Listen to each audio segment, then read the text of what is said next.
The genal of planet Verdant Prime were, by their own admission and galactic consensus, a cautious people. Their physiology, evolved over millennia of peaceful herbivory in a world with few natural predators, favored gentle browsing and quiet contemplation over thrill-seeking or confrontation. Their society was built on pillars of safety, predictability, and meticulously documented risk assessment protocols. Every genal child learned the thousand safety chants before they learned to forage independently. Sharp objects were handled with multi-layered protective gear, and anything moving faster than a gentle breeze was generally regarded with suspicion. Naturally, their view of humanity was one of profound, if polite, bewilderment. Humans, to the genal, were an exercise in baffling contradictions. They were physiologically soft, with thin skin and easily broken bones, yet they engaged in activities the genal classified as willful endangerment level omega. They kept miniature carnivores as pets, creatures with sharp teeth and claws, inside their dwellings. They participated in sports that involved falling from great heights, sliding down frozen water at terrifying speeds, or willingly being enclosed in fast-moving metal boxes. Genal xenobiologists, like senior researcher Pilu, dedicated entire careers to trying to understand this perplexing species. Pilu's latest monograph, The Human Paradox, an analysis of apparent frailty versus reckless behavior patterns, was causing a stir in genal academic circles, mostly due to its appendix listing common human recreational activities that triggered all 37 of the genal autonomic fear responses. It was with this background of extreme caution that the genal exploration vessel, the Gentle Bloom, embarked on its mission. Its purpose was to survey Class Gamma 7 planets, worlds deemed exceedingly safe, minimal ecological variables, for potential new varieties of edible fungi. The Gentle Bloom was the pinnacle of genal safety engineering. Triple redundant systems, impact nullifying gel matrices, and an AI programmed with every conceivable emergency procedure. No genal vessel had ever been lost on a Gamma 7 survey. Until now. One moment, Navigator Vreen was calmly monitoring the placid sensor readings of planet designation 734 Alpha, noting its delightfully stable atmosphere and lack of tectonic activity. The next, a silent, unseen gravitic anomaly, so localized it had bypassed all long-range scans, seized the Gentle Bloom like a child's toy. Alarms shrieked, a sound rarely heard outside of simulations. The ship bucked, spun, and then plummeted through the unexpectedly turbulent upper atmosphere. Vreen and the three other genal crew members, Pilu, who had joined for some field observation of benign ecosystems, botanist Lauro and engineer Phip, were strapped into their acceleration couches, their wide, gentle eyes stretched even wider in terror as the emergency protocols screamed warnings of imminent structural failure. The crash was surprisingly soft, thanks to the gel matrices, but utterly final. They were down, deep in a tangled alien jungle on a world that was clearly not Gamma 7. The air outside, according to the emergency sensors, was a corrosive soup of unknown toxins. The primary systems were dead. Only the emergency beacon, powered by its independent source, pulsed its desperate plea into the void. Protocols, Vreen managed, his voice trembling. We follow emergency survival protocols. Pilu fumbled with his safety harness. Protocol 341, assess immediate environment. Protocol 342, confirm structural integrity of emergency shelter zone. They were alive but trapped. Outside, the sounds were unsettling. Guttural growls, strange clicks, and a persistent, heavy dripping that wasn't rain. Phip, the engineer, tried to get a damage report. Main power offline. Life support on internal reserves, 12 standard hours. The hull is compromised in several sectors. 12 hours. Panic, a sensation genal studiously avoided, began to creep into their meticulously ordered minds. It was 6 agonizing hours later when the beacon received a reply. An automated message, translated into basic galactic standard. Terran search and rescue vessel Pathfinder acknowledging distress signal. ETA 2 standard hours. Hold tight. Terran humans.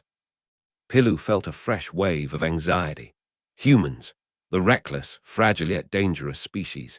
What would their idea of a rescue entail? He pictured them arriving in some barely contained explosion, possibly with one of their barking carnivore pets.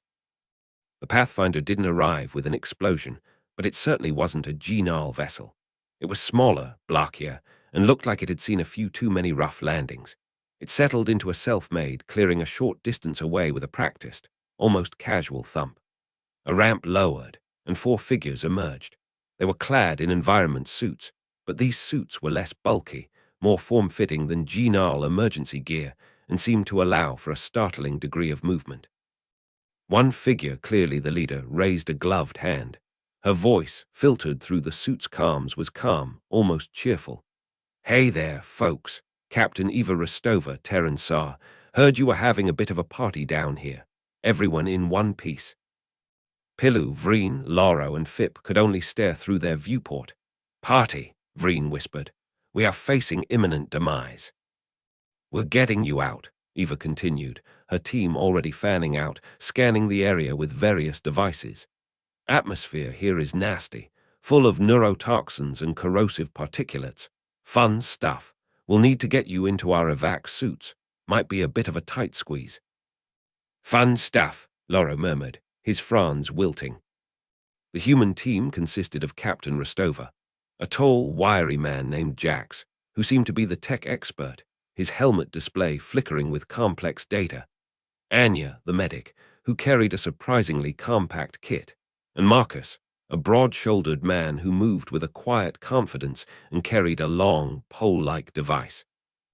Jax took readings from the Genal ship. "Hull's pretty beat up.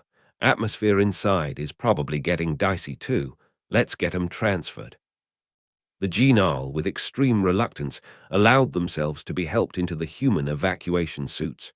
These felt flimsy compared to their own, offering far less impact protection. "Are these rated for Class 9 biohazards?" Pilu couldn't help but ask. Anya, who was checking Pilu's seals, chuckled.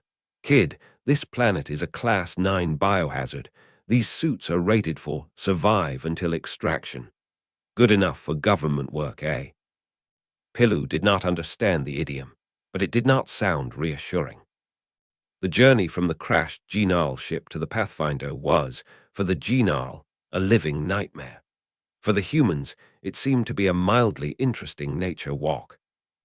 The jungle floor was a treacherous mess of grasping vines, razor-edged leaves that could slice through unprotected fabric, and pools of bubbling, acidic slime. Eva led the way, using a cutting tool to clear a path, moving with an economy of motion that spoke of long experience. "Watch out for the grabber grass on your left," she said casually, as if pointing out a common garden weed. "Nasty little barbs, and don't step in the green puddles, unless you want your boots dissolved." Loro, the botanist, let out a small squeak as a brightly colored, bird-sized insect with far too many mandibles landed on his helmet. Before he could enact Emergency Protocol 7.8, sudden alien arthropod adherence, Marcus, the quiet one, reached out with a gloved hand and gently brushed it off. The insect clicked aggressively at him. "Feisty little bugger," Marcus commented, his voice calm. "Probably territorial." Pilu noted that Marcus didn't even flinch. He just observed it.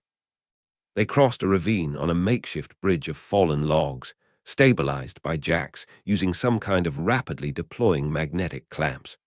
Below, dark shapes slithered in the murky depths. "River creepers," Jax noted, peering down. "Nasty bite, paralyzing neurotoxin, usually see 'em in pairs." Vreen felt his legs go weak.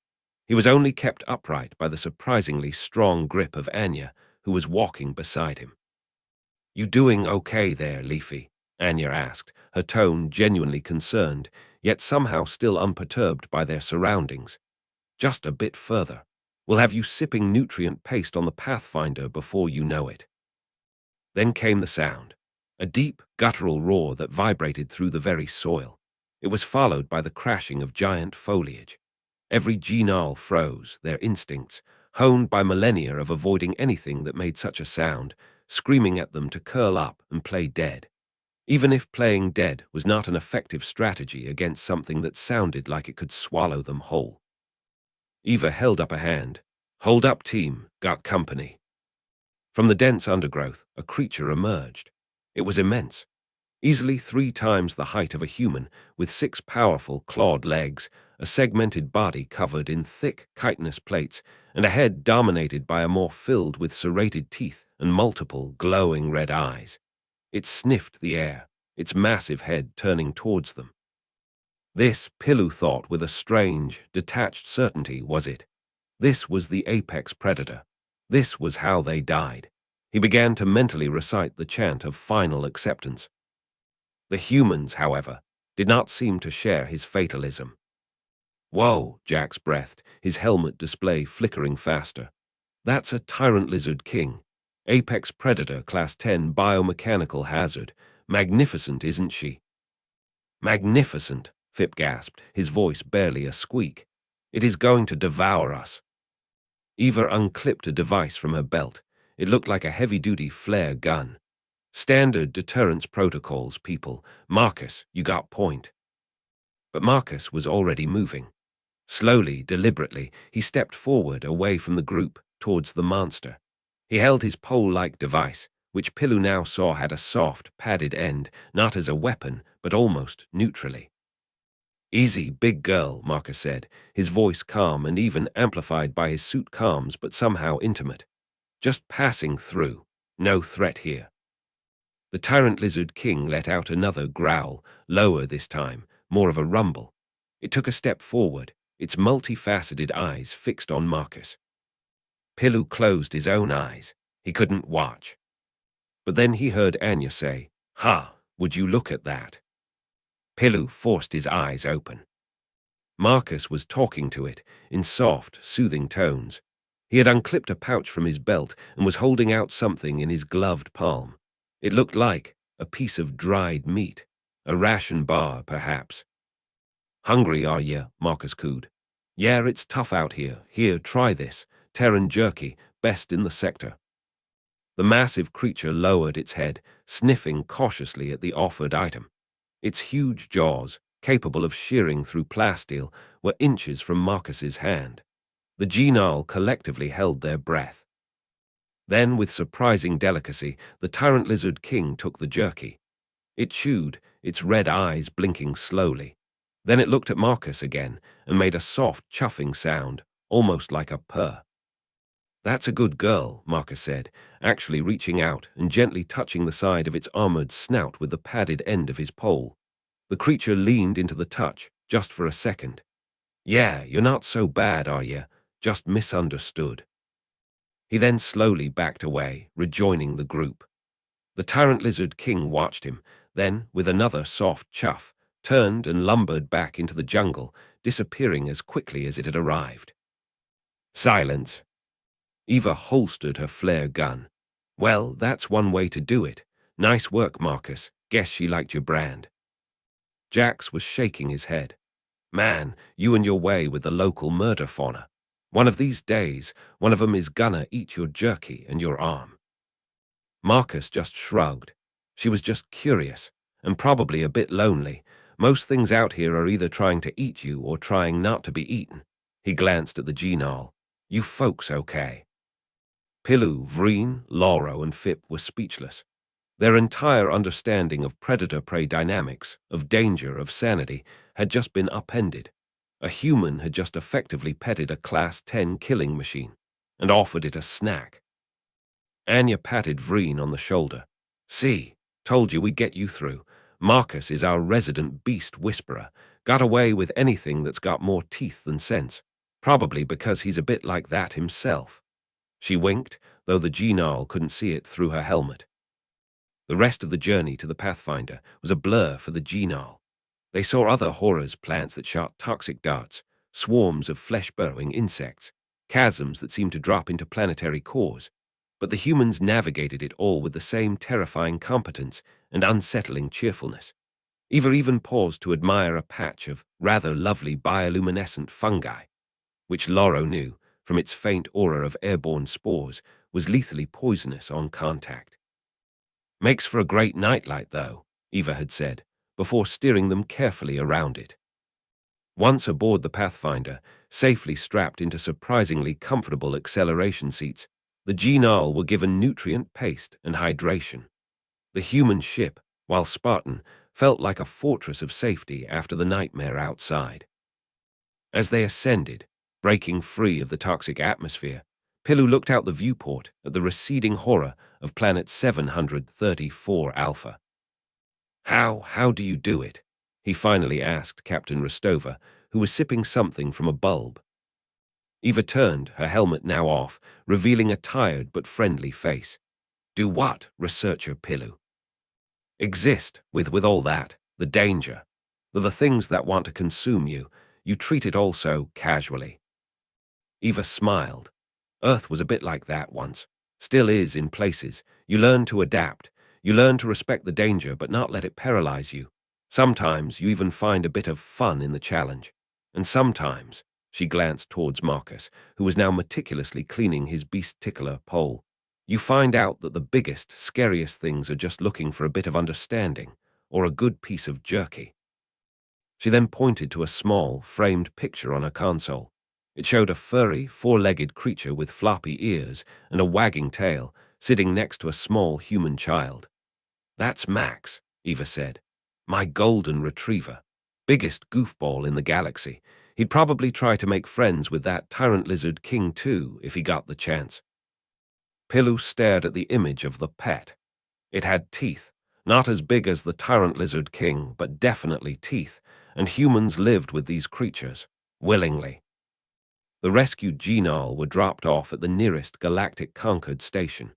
Their official debriefing was a study in incredulity for their Genal superiors. "Befriended an apex predator with dried meat rations," one elder Genal had scoffed. "Preposterous.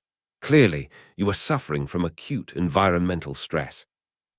But Pilu, Vreen, Laro, and Fip knew what they had seen. They had seen humans walk through hell and call it Tuesday. They had seen a man offer his hand to a monster and walk away with it still attached. Their story, at first dismissed, slowly began to spread. Corroborated by the Pathfinder's own laconic mission report, encountered expected levels of indigenous megafauna. Standard mitigation protocols employed. All Genal personnel recovered safely. It painted a new picture of humanity. They weren't fragile. They were terrifyingly resilient. They weren't recklessly unaware of danger. They simply had a definition of danger that was several orders of magnitude higher than most other species. Their homeworld, Earth, began to be whispered about not as a gentle cradle, but as a brutal training ground that forged its inhabitants into beings who could look a tyrant lizard king in its multiple eyes and offer it a snack. Human pets were suddenly viewed in a new, deeply unsettling light. If humans kept creatures with teeth and claws for companionship, what did that say about what they considered truly dangerous? What horrors had they domesticated on their own world that they saw these lesser beasts as friends? The galaxy hadn't just underestimated humanity's capacity for survival. They had underestimated humanity's sheer, joyful, terrifying comfort in the face of cosmic horrors. Humans didn't just endure death worlds. Some of them, it seemed, actually reveled in them. They danced with death, and sometimes death even seemed to enjoy the company. A new legend began. Humans, the death world revelers. And the galaxy wasn't sure whether to be impressed, terrified, or just profoundly confused. Mostly, it was all three.